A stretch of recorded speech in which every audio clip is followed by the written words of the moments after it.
The hand on Ali's shoulder was too tight. August 12th, 1984. The Waldorf Astoria, New York City. A black-tie gala for the Sports Legacy Foundation. 700 people in formal wear. Crystal chandeliers. An orchestra.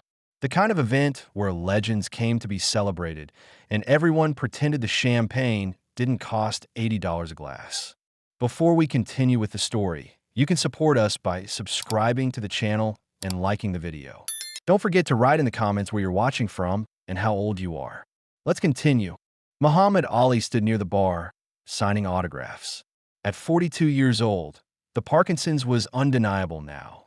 His hands shook constantly.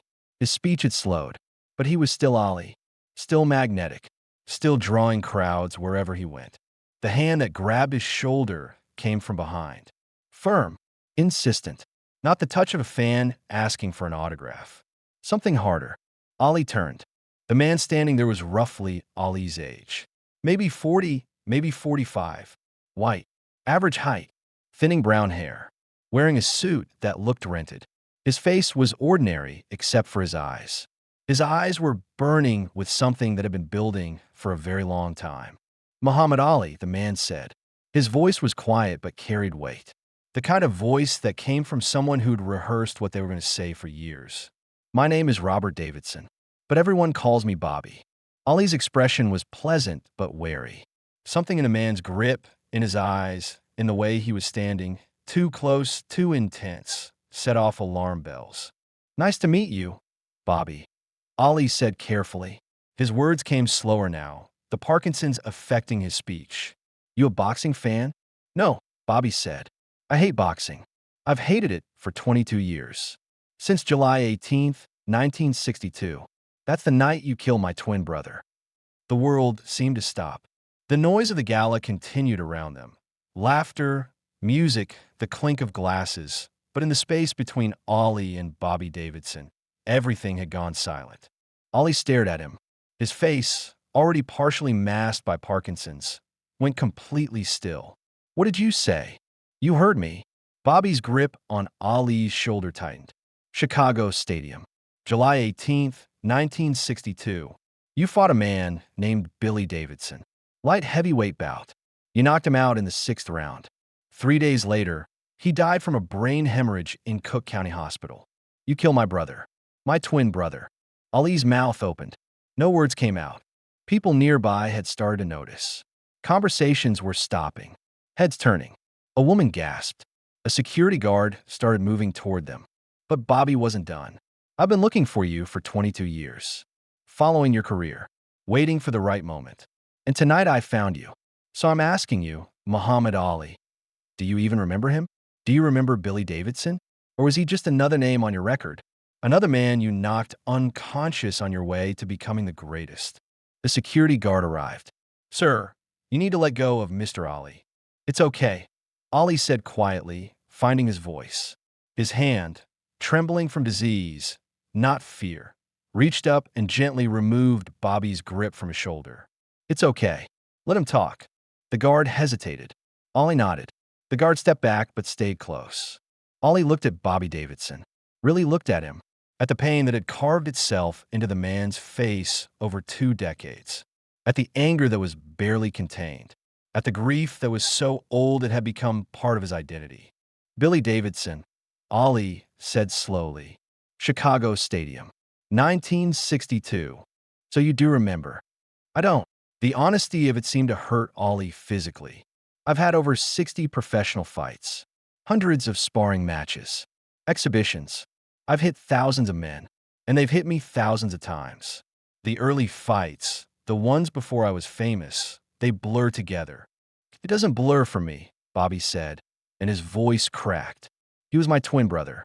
We shared a womb, learned to walk on the same day, had the same face, the same voice.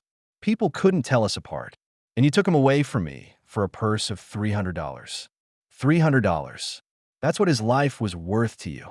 Ali's face showed something then that the Parkinson's couldn't hide. Genuine anguish. Tell me about him, he said. Tell me about Billy. Why? So you can feel better? So you can hear how wonderful he was and then apologize and go back to your life? No, because if I killed your brother, I need to know who he was. I need to carry that weight. Bobby stared at him. This wasn't what he'd expected. He'd imagined this confrontation 1,000 times over 22 years. In his imagination, Ollie had been defensive, or dismissive, or had tried to explain it away as just boxing, just the sport, just the risk everyone takes. But this raw acceptance, this willingness to hear, to know, to carry, this he hadn't imagined. The security guard had cleared a small space around them now. People were watching, but from a distance. Someone had turned down the orchestra. The gala continued, but everyone's attention was on these two men. We grew up in Southside Chicago, Bobby said finally. His voice was steadier now, but heavy. So heavy. Irish family. Our dad was a machinist. Mom worked at Woolworths. We were identical, looked so much alike that our own mother couldn't tell us apart from behind. Billy was born 7 minutes before me. He never let me forget it. A small, painful smile. He was the funny one, the charming one. Girls liked him better. Teachers liked him better.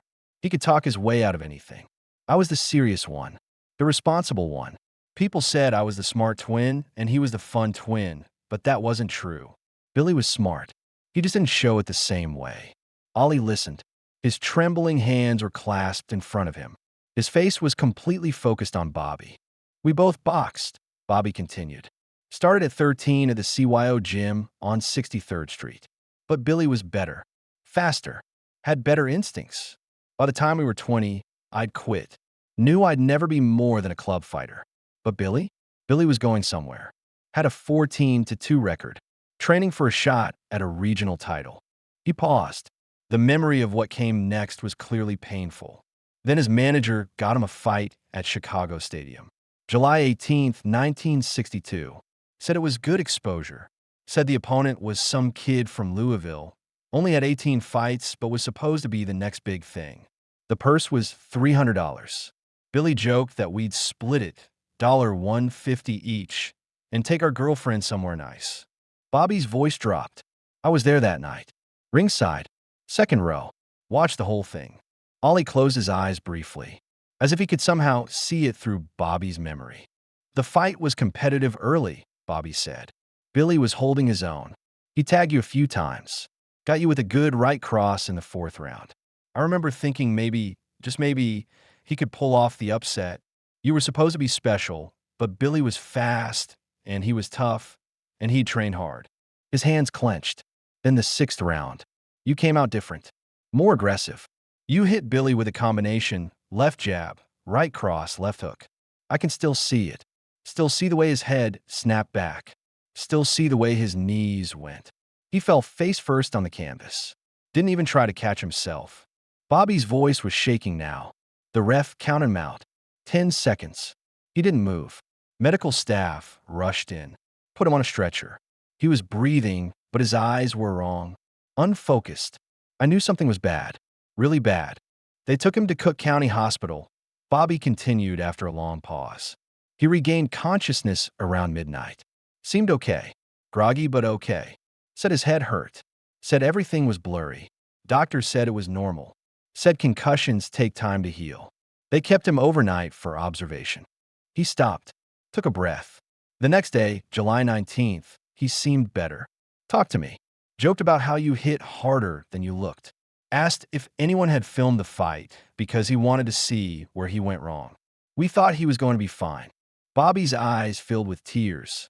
July 20th, he started getting worse. Complained of a terrible headache. Started vomiting. Got confused. Couldn't remember where he was. The doctors did more tests. Found bleeding in his brain. Subdural hematoma. From the punches. From your punches. They tried to operate. Relieve the pressure. But there was too much damage. Too much swelling. On July 21st, 3 days after the fight, Billy Davidson died. He was 20 years old. 7 minutes older than me. My twin brother. My best friend. The better half of us. The gala around them had gone completely quiet now.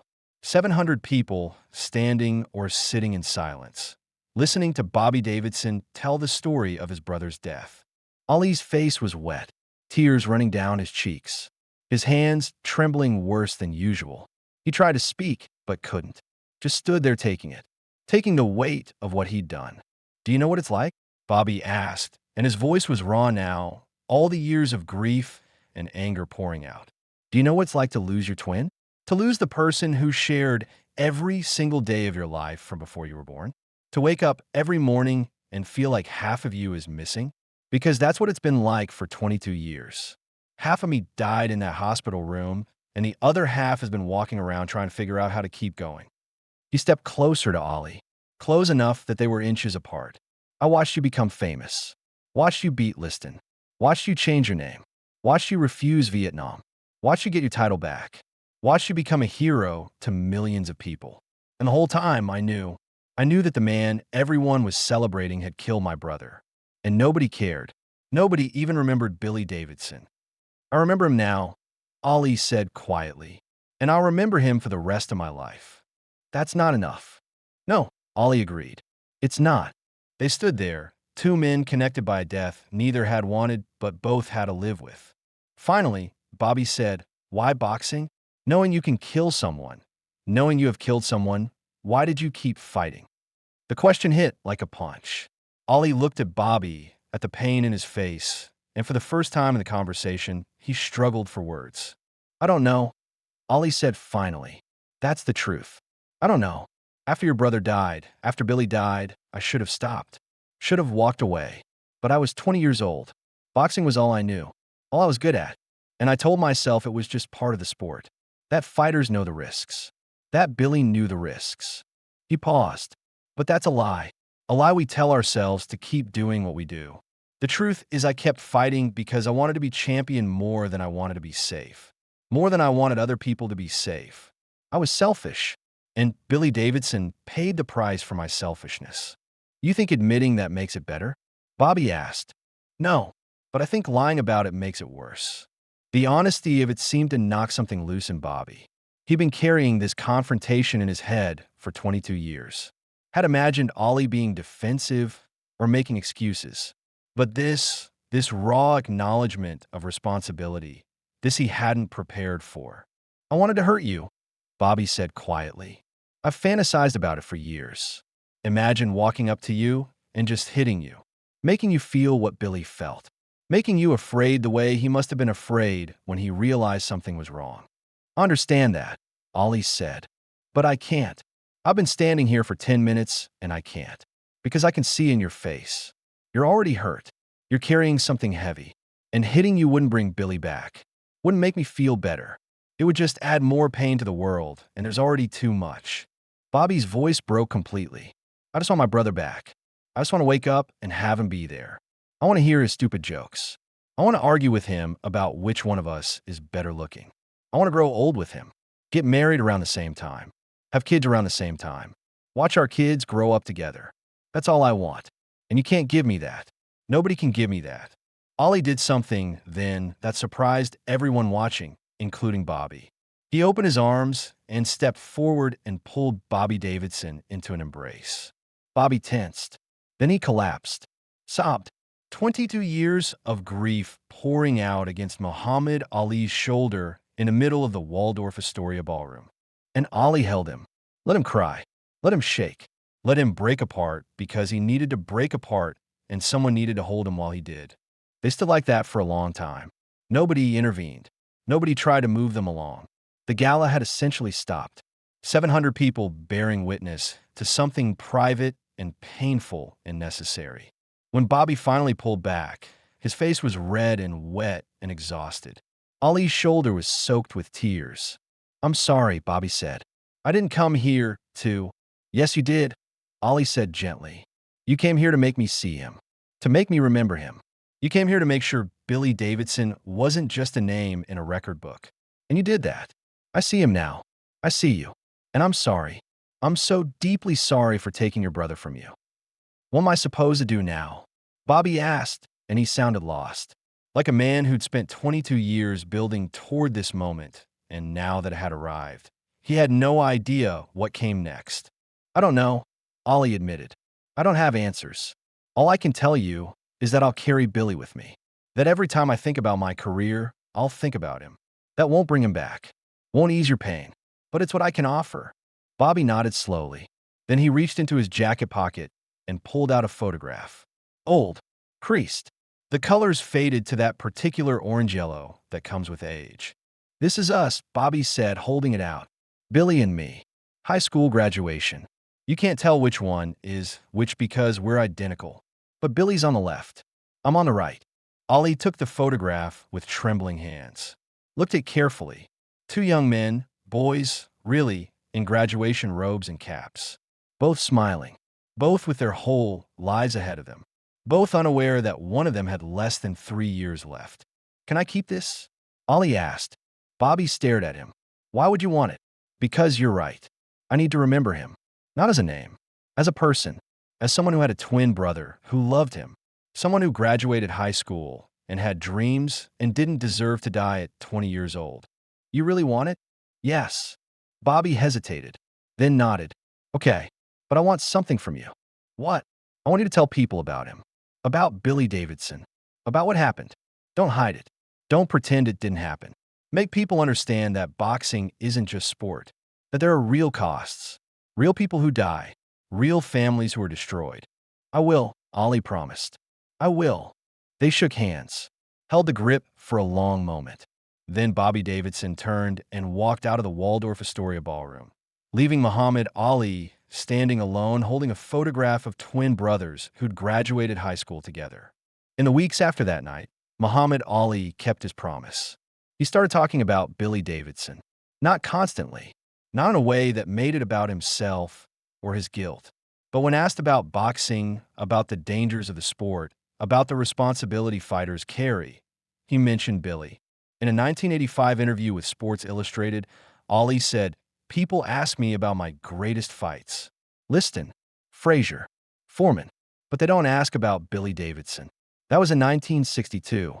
I was 20 years old. I knocked him out in the 6th round. He died 3 days later.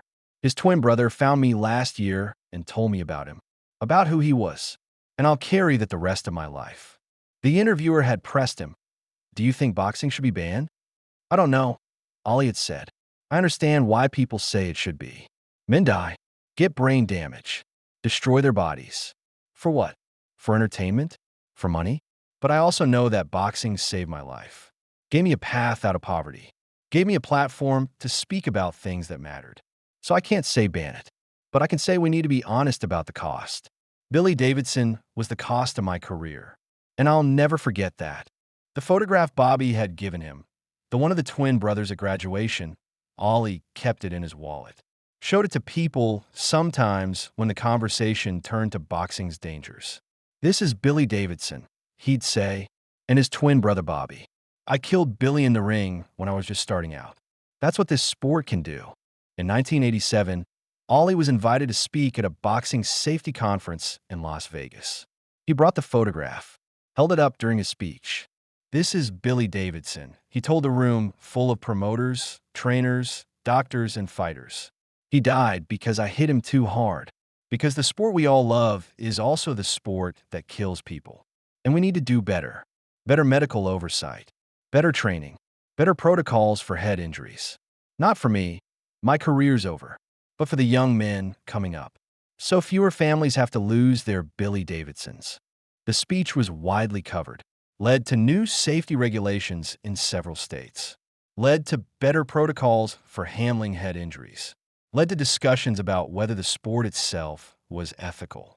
But the most important impact happened in a small apartment in Southside Chicago. Bobby Davidson had watched Ali's speech on the evening news, had seen him hold up his photograph, and talk about Billy, about the cost of boxing, about the responsibility fighters and promoters carry. For the first time in 22 years, Bobby felt something shift. The anger that had sustained him for so long began to loosen its grip. Not disappear, it would never disappear, but loosen, make room for something else. He called the number Ali's people had given him after the Waldorf Astoria encounter. "This is Bobby Davidson," he said when someone answered. "I need to speak to Muhammad Ali." 3 days later, Ali called him back. They talked for 2 hours. About Billy. About boxing. About grief. About how you keep living when half of you is gone. It became a pattern. Every few months, Bobby would call. Ali would call back. They'd talk. sometimes about boxing, sometimes about nothing important. Just two men who'd been connected by tragedy, trying to figure out how to carry it. In 1991, Ollie invited Bobby to his home in Michigan.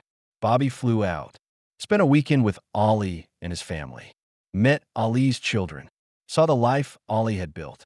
On the last day, they sat together on Ollie's back porch, watching the sun set over the property. "I don't hate you anymore," Bobby said suddenly. Ollie looked at him, said nothing, waited. "I wanted to. God knows I tried. But I can't hate someone who carries my brother the way you do. Who kept his promise? Who tells Billy's story when it would be easier to forget?" "I could never forget," Ollie said. His speech was very slow now, the Parkinson's having progressed significantly. "Even if I wanted to." "Good," Bobby said, "because he deserves to be remembered. Not just by me, by everyone." They sat in silence for a while. Then Bobby said something he'd never said to anyone. "I've been angry at Billy too. All these years. Angry at him for choosing boxing, for getting in the ring, for taking the risk. I know that's not fair. I know it's not his fault. But sometimes I'm so angry at him for leaving me." "That's allowed," Ollie said. "Grief isn't logical. I just miss him so much. Every day. For 29 years now. And I'll miss him every day for the rest of my life." "Then we'll miss him together," Ollie said. "That's something." Bobby nodded. "Yeah, that's something." When Bobby Davidson died in 2018, 76 years old, heart failure, his will contained a specific request. He wanted to be buried next to his twin brother in Calvary Cemetery in Chicago. And he wanted something placed in his casket. A photograph. The one Muhammad Ali had carried in his wallet for 34 years. The one Ali had returned to Bobby's family after Ali himself had died in 2016. Two brothers, identical, smiling in graduation robes. Both of them young and whole and unaware of what was coming. The photograph was placed in Bobby Davidson's casket, nestled against his chest, so the twins could be together again. So Bobby could give his brother back the image of the life they'd shared before boxing took Billy away. At Bobby's funeral, his daughter Rachel gave a eulogy. She told the story of her father's confrontation with Muhammad Ali at the Waldorf Astoria, about the 22 years of anger that came before, about the 28 years of complicated peace that came after. "My father never stopped missing his twin," Rachel said. "But meeting Ali, confronting him, hearing him take responsibility, it gave Dad something. Not closure. That's too simple. But acknowledgement. The knowledge that Billy's death mattered to someone other than us. That the man who'd killed him carried that weight too." She paused, emotional. Dad used to say that Ollie couldn't give him back his brother, but he could make sure Billy wasn't forgotten. And he did. Ollie told Billy's story until the day he died. Carried his photograph. Made sure people understood the cost of the sport. And that mattered to Dad. It really mattered. When Muhammad Ali died in June 2016, Bobby Davidson had been one of thousands to attend the memorial service in Louisville. He was 74 years old by then. His health was failing. But he went. During the service, when speakers talked about Ali's greatness, his courage, his impact on the world, Bobby sat quietly in the back. He didn't speak, didn't draw attention to himself. But when the service ended and people were filing out, Bobby walked up to Ali's casket, placed his hand on it, and said something too quiet for anyone else to hear. "Thank you for carrying him, for not forgetting, for being honest when it would have been easier to lie. You were the greatest, and you made my brother matter." That's everything. The story of Billy Davidson and Bobby Davidson and Muhammad Ali doesn't have a happy ending. It can't. Billy died at 20 years old, and nothing can change that. Bobby lived 58 years without his twin, and that grief never fully healed. Ali carried the weight of a man he'd killed for the rest of his life, and that weight never got lighter. But it does have meaning. It has the meaning that comes from acknowledgement, from honesty, from two men, one who'd lost his brother, one who'd killed him, finding a way to carry that loss together. Boxing is a violent sport. People get hurt. People die. And the ones who survive, both in the ring and outside it, carry those deaths forever. Muhammad Ali carried Billy Davidson for 54 years. From the night of July 18, 1962, when he knocked out a light heavyweight from Chicago until June 3rd, 2016, when he died surrounded by family. And Bobby Davidson carried his twin brother for 76 years. From a moment they were born, 7 minutes apart, until the day Bobby was buried next to Billy with that photograph against his heart. That's what the hard conversations do. They don't fix anything. They don't bring anyone back. But they create connection. They transform private grief into shared burden. They make sure that the people we've lost aren't just names in record books or statistics in safety reports. They make them real, human, remembered. Billy Davidson died in 1962, but he lived in the memory of his twin brother, in the wallet of the man who killed him, in the safety regulations his death helped inspire, in the conversations about boxing's ethics that continue today. That's not redemption. That's not closure. That's just truth. The truth that some weights can't be put down, only shared. And sometimes shared weight is the only grace we get. The story you just heard was written by me,